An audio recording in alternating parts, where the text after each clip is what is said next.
Let's listen as Lorraine Lapointe, coach, therapist, educator, speaker, and founder of Head Heart Synergy, brings together another enlightened guest to inspire and motivate us to move forward, achieve our dreams and desires, so that we experience midlife awakening.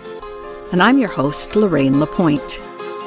Today we'll enjoy another candid conversation that reveals how to bring back a sense of balance and how to find forward focus. Today, take just a few moments to join us as we explore the possibilities and the perspectives that provide us with greater inner peace, power, passion, and purpose. Because that's what I call living at the edge of fulfillment in a midlife awakening.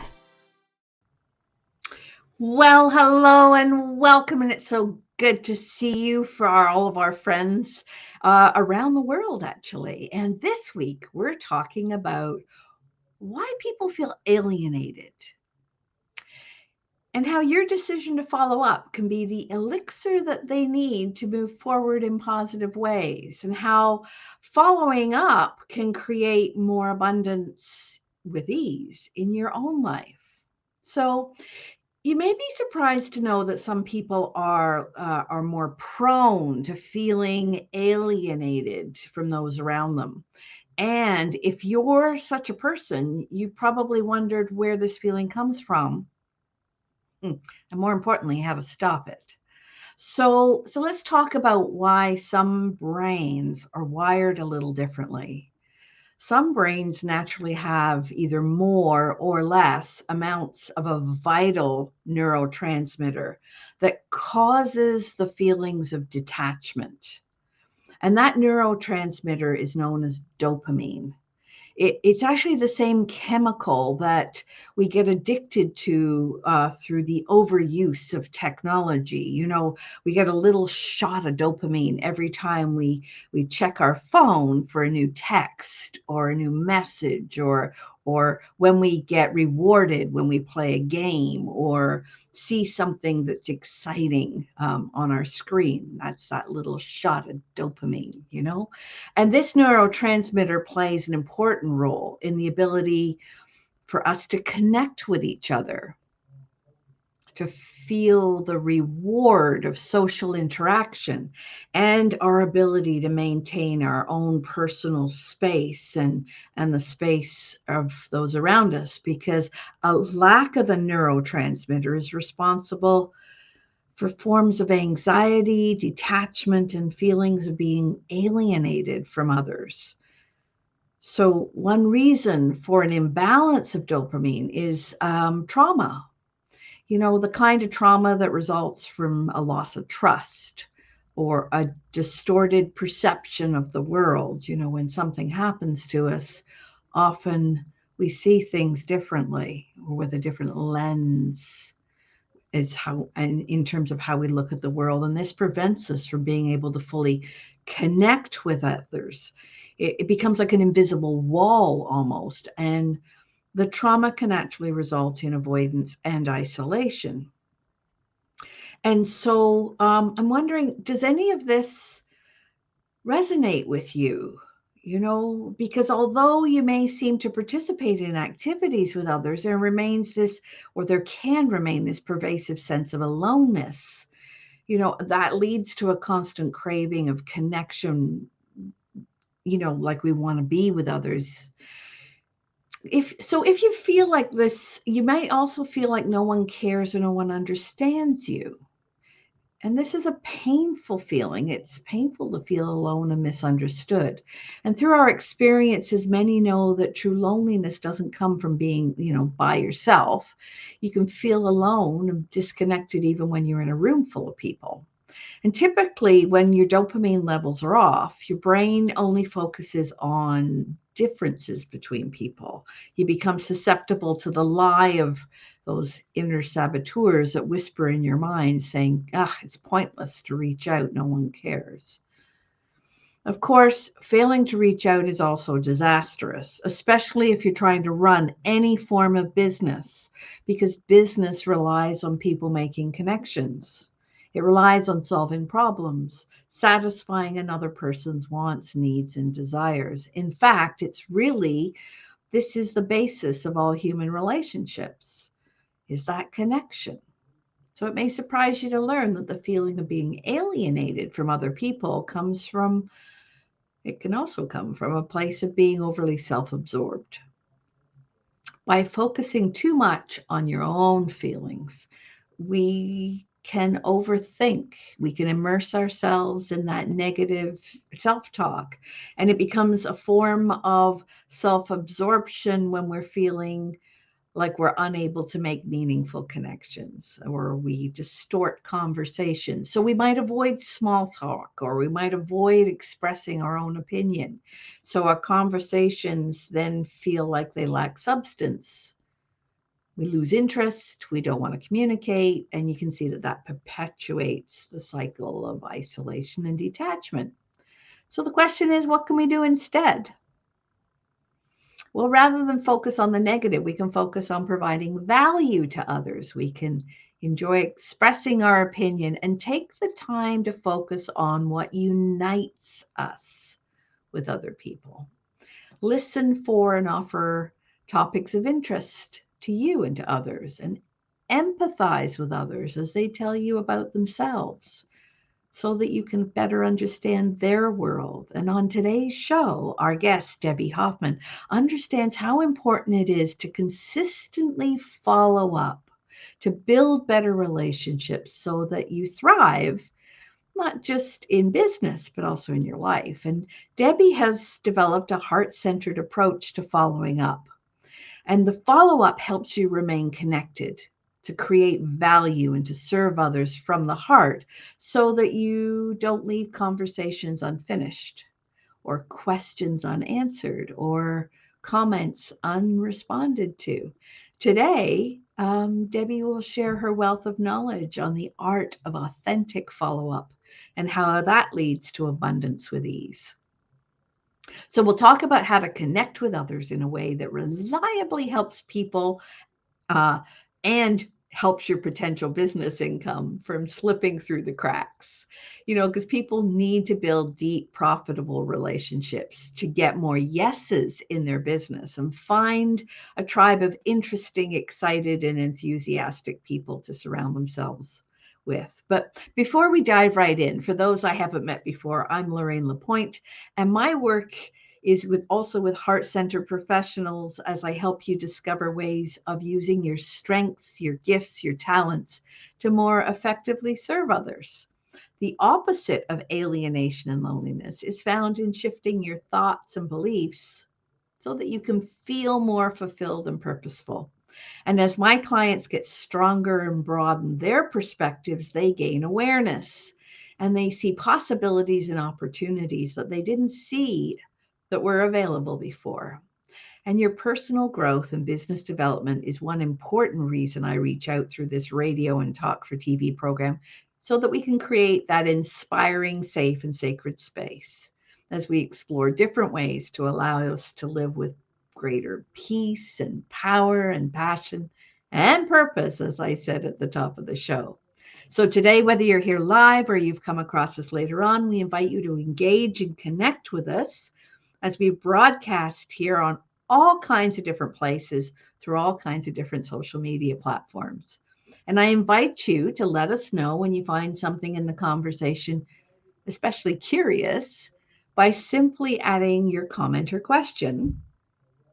And our wonderful show producer, who works so hard behind the scenes, will post them up for us. And as you know, every single download, question, like, comment, or share, my company, Head Heart Synergy, supplies a day's worth of fresh water somewhere in the world through the magic of B1G1.com. So I want to thank you for helping me to help others, and I appreciate your participation, which shapes this show and this program into something that's most interesting to you. And today I invite you to take a moment, invite friends and family to join us, especially anyone feeling alienated, as we explore and develop authentic ways to follow up, eliminate loneliness and alienation, and increase your abundance with ease. Here on the Edge of Fulfillment on W4WN.com, which is the Women for Women Network Radio, or Talk for TV. And we'll be right back after this short break.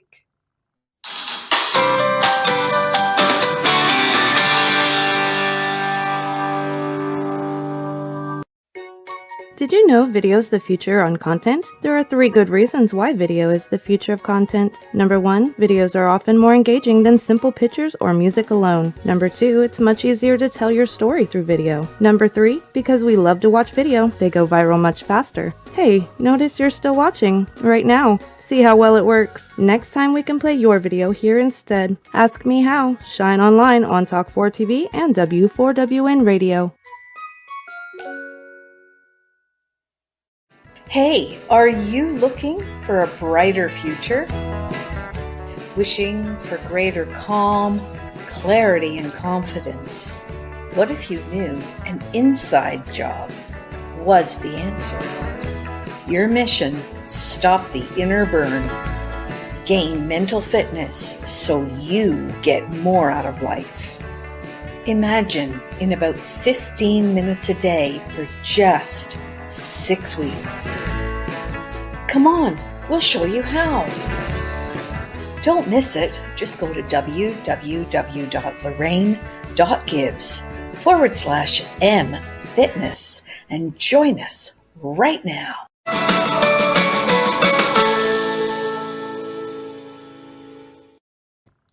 Well, welcome back. Let me introduce our guest or tell you about her. Debbie Hoffman is a heart-centered sales and follow-up expert. She's a speaker and a founder of something called Power Up Your Follow-Up. Because after 20 years of working on Wall Street and as a managing director with over 25 billion, that's with a B, in sales, Debbie took her organizational skills and her extraordinary ability to connect with people to create a multiple 6-figure business. And her mission is to support entrepreneurs as they share their gifts and get their message out in a big way so that they can create greater impact. Have Debbie support you in having a reliable follow-up system in place so that people can say yes to you more often. So I'm going to stop talking about her and welcome to the Edge of Fulfillment, Debbie Hoffman. Hi, Lorraine. It's so wonderful to be here. Thanks so much for having me. Oh, it's so great to have you here today. And I understand that you are also a best-selling author. I didn't mention that. And I also understand that you have a second book coming out about following up systems that's due out this year. So we got lots to talk about today, but where would you like to begin your story? Well, I can start it at the beginning. All right, that was a great place to begin. Well, it's really what inspired me, like how this all happened, because it's a really interesting story. I was, I worked on Wall Street for 20 years, retired very early, left a very high 6-figure income because I wanted to be with my son. He was 8 at the time, and I had a family. I wanted to be home. So I left and pursued a health and wellness business. And I was at a conference, a women's conference, and I had a vendor booth. And a woman came up to me who was interested in the products that I was offering. And she asked me to follow up with her because she wasn't ready to make a decision on the spot. So I did for 14 months, which is, I know, it's not easy. Wow. But I did it, but I had a system. So I was able to do it, right? I didn't know I had a system, but I had a system. And finally, she became a client, and I continued to follow up with her because that's what I did with new customers. They were taking supplements, and I needed to follow up to make sure they were doing okay. One day, she leaves me a message, and she said, "Debbie, you need to teach me your follow-up system." She said, "I really struggle with this. We need to talk." And I'm like, "What?" Like I had no idea what she was talking about. So we get on the phone like a couple of weeks later, and she said, "Debbie, nobody follows up with me the way you do. You have a gift. People struggle with this. You need to teach people how to do this." I was like, "What are you talking about?" And I realized, Lorraine, I'm sure your listeners can relate to this. We all have a gift. We all have something that we just do naturally that we take for granted.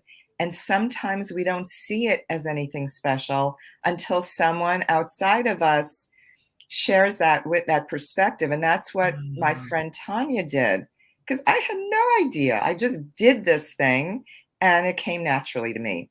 So she invites me to this 3-day event, and the woman who was running the event asked us to all make an easy to say yes to offer for $97, to offer something for $97. So I asked her, what should I offer? And she said, offer a 5-week teleseminar. Remember we did teleseminars back in the day? We're dating ourselves. I know. It was a follow-up teleseminar. I said, I don't have a follow-up teleseminar. She says, just offer it. And I was like, whatever. Like, it was just a game. Like, I was just playing around. And she said, when you're at this event, don't talk about your health and wellness products. When people ask you what you do, tell them you're a follow-up coach. So I was like, okay. So I make this offer during like the first day, and the event's over. 3 days later, 2 women came up to me and gave me their credit card. And I was like, oh my God, what do I do now? So I'm driving home and I call my husband and I say, we need to create a follow-up program because I just sold 2 of them. So I decided, okay, I'm going to invite more people. I might as well. And I'll double the price to $197. I had 24 people or 22 people in the first program, 24 the next time. And then I just kept doing them. And then, well, what's the next step? Well, one-on-one coaching. And then I created a 6-month group program, and 10 years later, 6-figure income every year. Like, it took 14 months to go from 0 to 6 figures with a brand new coaching practice because I had a system in place. And so that's how it got started, that I wasn't looking for this. I didn't wake up one day and say, I'm amazing at follow-up and people struggle with this. I need to teach people this. Like, that's not how it happened. And so it's a pretty cool story because it just, it just happened. It was just the right timing. And my friend believed in me. And she said to me, Debbie, I share with lots of people their gifts, but nobody really does anything with it.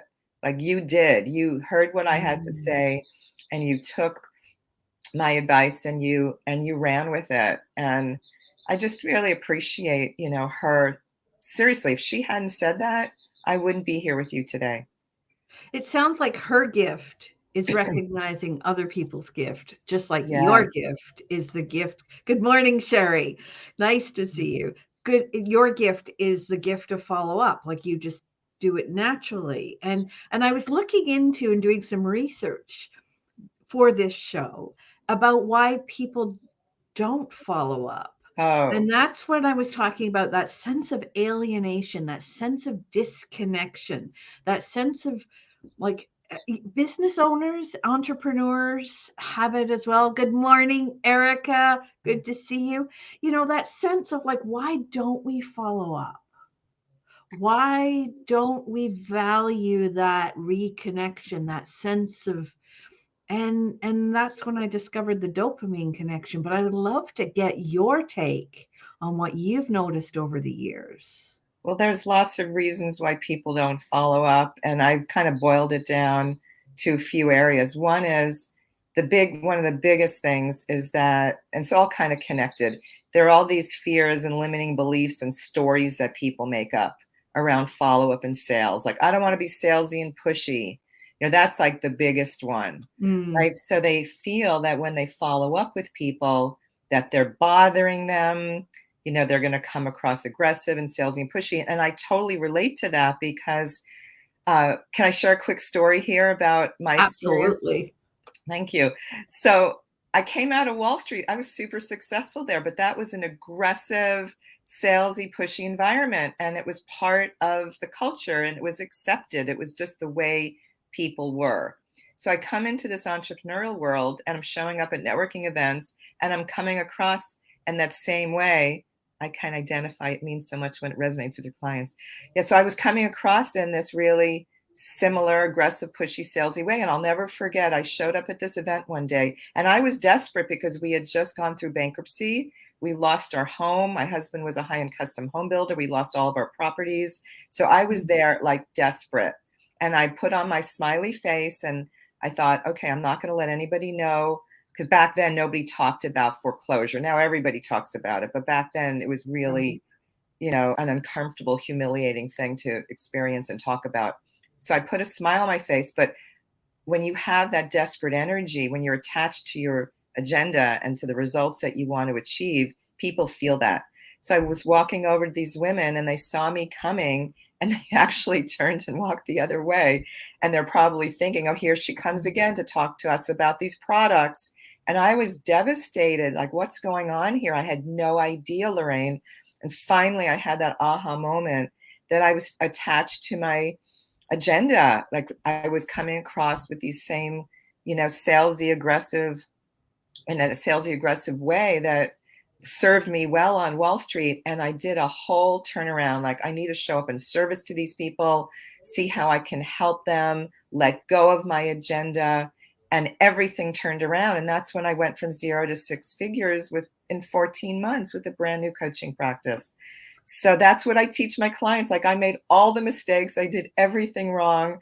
And now I'm just streamlining the whole process. So that's why I created a heart-centered, more feminine follow-up. And this is for men and women, because as men and women, we have the feminine side, which is where we connect. And we have the masculine side, which is where, like, we get stuff done. And we need both in business and in life. And I'm just helping my clients to have a balance between the two, because if you're too heart-centered and you don't have enough of the masculine, you won't invite people to work with you. You won't follow up with people. Like, the follow-up is more kind of the masculine, but you can do it in a feminine, heart-centered way where people really appreciate your reaching out to them and that they know that you really care about them and you're showing up in service to them.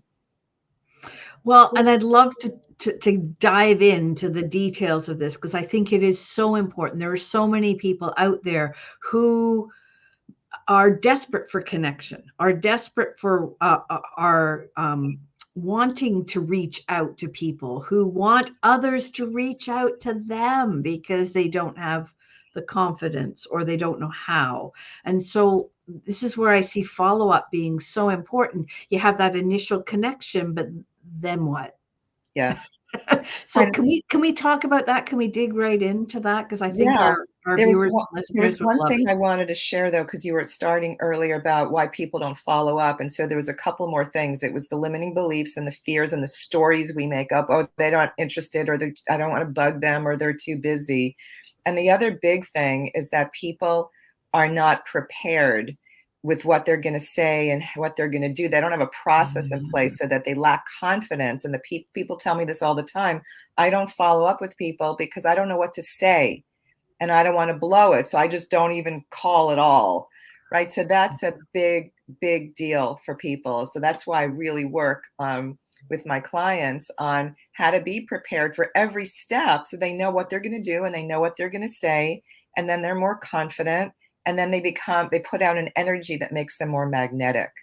So that's another big issue of why. And then the third issue is that they're not organized. They don't have systems in place. So, like, clients and money are slipping through the cracks because you can't keep track of, in your head, of all the people you've reached out to and who you need to reach out to again. So they don't have the systems in place. And so they're just kind of scattered and disorganized. This is what my clients tell me when they first start working with me.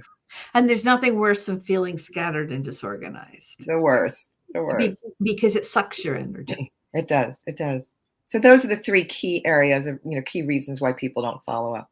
Oh my goodness. Yeah. So thank you for that. That's really helpful. And I'm our listeners and viewers, if you see yourself in what Debbie is saying, if any of those three relate to you, let's hear how it is for you out there. But so what can we do? So as a client, I would come to you and I would say, Debbie, my follow-up sucks, or how do your clients typically present themselves? So when people come to me, they say, and I teach the entire sales process, and follow-up is a big, big part of it. And so people come to me and they just say, I don't know what the heck I'm doing. And some people are brand new in their business and they want to get these systems set up right away so they can build their business more quickly. Some people already are doing well in their business, but they've kind of plateaued. They've hit a wall and they kind of got where they are without systems. So they kind of lucked out. But now they can't scale because they have to have systems in place to scale. And some of my clients are six-figure income earners, but they're working inefficiently. And so I work with them to create, first of all, to be prepared, how to be prepared. So for example, as if you're an entrepreneur and you offer a service, a lot of people will have a discovery session or a breakthrough session, whatever you call it, whatever that conversation is when someone reaches out and says, I'm interested in learning more about what you do to see if we're a good fit. Well, it's being prepared for that conversation of what questions you're going to ask. And I have a client, Marie, and when we were working together, she said, whatever questions come to mind, she just asks. So she had no plan, no process, no roadmap, and her conversion was low. And so we worked on a step-by-step process, what questions to ask and how to handle concerns that come up, like the money objection comes up a lot. What do you do with that? Like, do you just roll over and play dead, or what do you do? And so after working on this whole step-by-step process, she had 2 discovery sessions the next week, and both women signed up to work with her, and she brought in $15,000 in income. And when we talked the next time, she said, Debbie, it was so much easier, and I felt so much more confident. Like I knew what I was going to say and what I was going to ask and the process I was going to take people through. So that's the power of being prepared. And that's really where one of the places I start with my clients. That's awesome. Because if you don't have that sense of knowing the roadmap of where you're going, then how do you ever know when you've got there? It's kind of like the Cheshire Cat in, I think it was Alice in Wonderland, who said that the destination doesn't matter if you don't know where you're going. That's so good. Yeah. So I come to you and I've got clients and I have a beginning part of my business, the strategy session, or even a friendship. Like this also relates to friendships and relationships. So there's an initial piece, right? A beginning. And then there's the space between the time that you speak to them and they say yes or no. If they say yes, obviously you work with them. And if they say no, there's space. What happens next? Okay, so there's a few different scenarios. So let's say, and what you said about this relates to your personal life, I just want to touch on that for a second. Follow-up is follow-up. And when you're good at it, you'll be good at it with your friends and your family and your business. And I'm like the one that's always reaching out to all my friends and family. Like I follow up with them, and that's, I don't make up stories like, oh, they don't call me, so I don't want to call them. Like I just reach out. When I want to talk to somebody, I reach out. So having these skills is going to help you with your personal life, with your dating life, like with anything that you're doing. So it's not just business. So these skills are transferable to business or to personal life. So to answer your question, if you have a conversation with someone and they're not a no, but maybe they're a no for right now, or maybe they're I need to do something first before I give you the answer. They need to talk to their partner. They need to check their calendar. They need to check their bank account, like whatever they need to do. I always recommend to ask, when will you have a chance to do whatever that thing is that they said they needed to do? And then we can reconnect. So I'm making the appointment with them before we hang up for the next time we're going to connect. And that is a game changer, because if not, you're playing phone tag or email or text tag, and it's a waste of time. So, for instance, I had a woman I'm in process with now who's very interested. She needs to find some resources. So she's going to talk to her son to lend her the money to enroll in my Power Up Your Sales program. And I said, when are you going to have a chance to do that? And she said, tomorrow. And I said, great. Well, when's a good time for us to reconnect? I didn't tell her. I asked her, which is really key, asking for permission. The reason people feel salesy and pushy a lot of the time, Lorraine, is because they're telling people, they're not asking what they want. They're not asking for permission to share the next thing or go the next step. So what you just said there is so critical. That's gold. So critical, because I think new coaches make that mistake often. Yeah. is they just assume everybody wants help. They want, they want you to jump right in. And that's not the truth. But if Yeah. you ask permission, then the person has opened themselves to at least listen to what you have to say. Exactly. Their heart is open, their wall comes down. It's Yeah. it's the golden nugget of sales and follow-up is to just always ask for permission. And so sometimes you'll make the appointment and the person won't show. And so you just keep, reaching out to them. And I always assume, that something, want to make sure that they're okay. I don't get mad. I don't make it mean anything. Like I got stood up. I just say, I hope you're okay. Because in this day and age, stuff happens to people like all the time. And Mm-hmm. so there might have been an emergency. They might have gotten sick. Who knows what happened? So I always just start with, I hope you're okay. And we had an appointment to meet today. When's a good time for us to reschedule? So, but you have to have the system in place that I was talking about earlier. I was referring to the customer relationship management system, the technology to keep track. So when you leave a message for someone, you can set a reminder for the next day or 2 days later to reach back out. If not, they'll slip through the cracks. It's just hard to keep track of all this stuff in your head. I was just going to say, and what is this magic piece of technology? Because I when I was a principal, I had an executive assistant in school, and she kept me on track and did a very good job of it I had several different executive assistants and very good at keeping me on track. And of course, as an entrepreneur, I don't have that. And I'm the first one to admit that I can be a little bit all over the place, and I would love to hear more about the systems that you have suggested to keep people like me on track. So when I talk about systems, there's two parts to it. The first is the technology, and the second part is what you do with it. So I'll share about both. So the CRM, I vetted a bunch of resources. People can go to my website so that you don't waste days and weeks and months researching because there's so many out there. It's powerupyourfollowup.com/resources. And there you'll see there's some simple, easy to use, affordable ones. And then there's some that are more sophisticated, more expensive. So it really depends on your needs. There's not one size fits all. But what the CRM will help you do is to keep all of your contacts and all their information in one place. So you don't have business cards scattered all over your desk or pieces of paper or Excel spreadsheets or however you've been keeping track of your contacts. You'll take all that information and put it into the CRM. And then when you speak with people, you refer to the notes that you entered in there so that when you reach out again, you can represence what you talked about before to bring it back, make it top of mind for them. Because when you speak to somebody, their interest is the highest in that moment.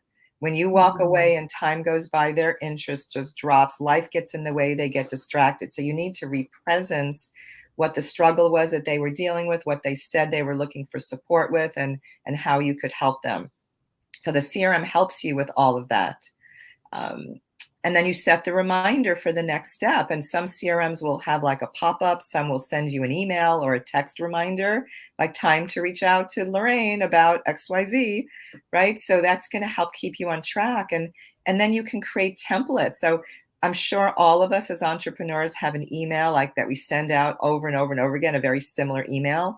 Whenever that happens, when you send out a similar email out more, for the second time, it's time to create a template. And you store them in the CRM. And when you're ready to send an email to somebody, you just go into their contact and click on the email icon, pick the template you want, tweak it a little bit, and off it goes. And you're going to save so much time, and you'll be so much more efficient when you have these templates. So I could talk about this forever, but also you can tag people where you met them, or tag them if they're a potential client, or maybe they're a potential JV or power partner, or maybe somebody was referred to you. You can tag them referrals. So you keep track of people so it's easy to find. Like, how many of you ever had a situation where you met somebody at an event and you're trying to remember their name because maybe they're a web designer and you're now looking for a web designer and you can't remember their name, but you remember you met Yeah. them at this event. Well, if you had them tagged with the name of the event, you could pull up the tag and you'd see, and it would say web designer, you'd find the person. So it just helps you keep track of people. So that's the first step, having the technology in place. But you can have the most sophisticated, fabulous CRM in the world, but if you don't know what to do with it, you're not going to get the results that you want. So that's where I come in. I help my clients choose the best system for them. And then what do you say when you're calling or emailing or texting? Like, what do you say? Hi, it's me again. No. What's that? I said, hi, it's me again. Hi, it's me again. I'm just following up. Like, that doesn't work. Right. So I teach my clients to provide value, to leave a message that has interest to them, that, really is inspiring. Right. So it's what to say, and it's how often to follow up, because you don't want to follow up too often, because then that will be perceived as being pushy. What methods of communication are best? And most people send emails, and emails get lost and they don't get people's attention anymore. So I'm an old-fashioned girl, and I believe you pick up the phone and you call people, and then you can follow up with a text or an email, but that's the first step. So those systems need to be in place too. So if they, at the end of a discovery session, say, no, not now, what do you do? What do you say? If they say, I'm interested, but I need to do this thing first, what do you do and what do you say? So I have 100+ scripts and templates for pretty much every scenario imaginable, and I'm constantly adding to it as my clients say, do you have a template or script for this? It's like, no, I don't. I'll create one. So those are the systems that I'm talking about. And there's lots of other little systems that really help, having a calendar link, creating a URL that makes it easy. I have www.talkwithdebbie.com. So when I'm talking to somebody or I'm being interviewed and someone wants to reach out to me for a discovery session, I can give that to them instead of the long, Acuity calendar link, which is a bunch of gobbledygook, right? So there's little systems like that I teach my clients. Right. And when we assume people don't want to connect, and these are all beautiful, thank you, beautiful ideas on ways to connect. When we believe that people don't want to connect with us, we let's say we have that thought in our minds and we go to reach out to them. As you had said earlier, your energy is off. People get that sense that you're holding back from them, that they're not important. Can we talk about that for a little bit? About how you talk to your clients about how to get in the right headspace to reach out. So we kind of identify these stories, because I ask, why aren't you following up? And they make up all these crazy stories. Like, we are meaning making machines. We make meaning to everything that happens, and we make everything about us. So if you reach out to somebody and they don't follow up, like my clients are like, they're not interested, or I'm bugging them, or if they were interested, they would call me back. And that's not true. So perfect example of this. Here's another story. So I met a woman who was putting at she worked at one of those workspace places, and they were going to be doing an event for entrepreneurs in the evening, and they had vendor booths, and she invited me to have a vendor booth. So she just kept following up with me, and I had something else going on at the time. It was probably launching my Power Up Your Sales program, or there's something that took priority, and I couldn't look into it at the moment. It's not that I wasn't interested. It's just the timing wasn't good because I had something else that was a higher priority. But she kept following up. And finally, she left a message and she said, the deadline for signing up for a vendor booth is like tomorrow. And so I was like, oh, I got to call her now, right? So I called her back. I signed up. I thanked her for being so persistent, because each time she called me, she kind of, raised up in my consciousness and my awareness. She got to the top of the stack of things to do. If she hadn't kept following up with me, out of sight, out of mind, I would have forgotten about it. And so I help people first with these stories. She wasn't making up a story. Debbie's not interested. She just kept following up with me. So we have to stop, notice that there's a story and just put a different story in place. Like, oh, she's just busy. I'm going to, she's got something else going on, or maybe a kid is sick, and I'm just going to keep following up with her until I get the yes or the no. So that's really like a key thing, Lorraine, is just all these stories we make up. And so I don't see that the issue is they don't want to connect or be in connection with people. They just don't know how to do it. Like they're just Mm. not confident, like I said, about what to say, and they feel awkward. And that's what makes them salesy and pushy. And I also teach them about letting go of your agenda, letting go of the attachment to the results. Because if you call that person trying to get them to become a client and to sell to them, they will feel that energy, because energy is very subtle but very powerful, as you know, Mhm. right? And so we have to just have a pure intention. And when I follow up with people, they thank me all the time for following up with them, because they feel that I care about them. And also people have been so isolated that they love that when somebody calls them, because people don't usually call, they email. And so they really feel like I care about them. They really feel that I'm providing value and I'm putting their best interests. That's top. That's like it's top of mind for me, is to show up in service, to see what they need and what they're interested in, not what I need and what I'm interested in. Yeah, and I mentioned that at the top of the show. I mean, sometimes the reason we don't follow up is because we're actually self-absorbed and Yeah, we're feeling like, oh, as you said, those stories they don't want to hear, blah, blah, blah, blah, blah. But when we can change that, those inner saboteurs, change that mindset to one of service and listening to others and understanding what it is that they want, need, or desire, exactly. we That's a we we approach from a different perspective. that's a key thing that I talk about with my clients, is just being a good listener, like asking powerful questions, getting curious, and being really present and being a good listener. It's one of the biggest gifts that you can give people, is to be present with them. And even when you're at a networking event, if you're going out to live events, to just be so present with people. Oh, Erica, being genuine is so great. Being Mm, so present with people and genuine and authentic with them, and not looking around the room. Because when you're talking to somebody in a networking event and they're looking around the room, you don't feel like they're making you a priority. It doesn't feel good, right? So just be laser focused on the person you're talking to. And then when the time is, it's time to move on to meet another person, you just complete the conversation. But when you're with them, you're just focused, you're making eye contact with them, and you're not getting distracted.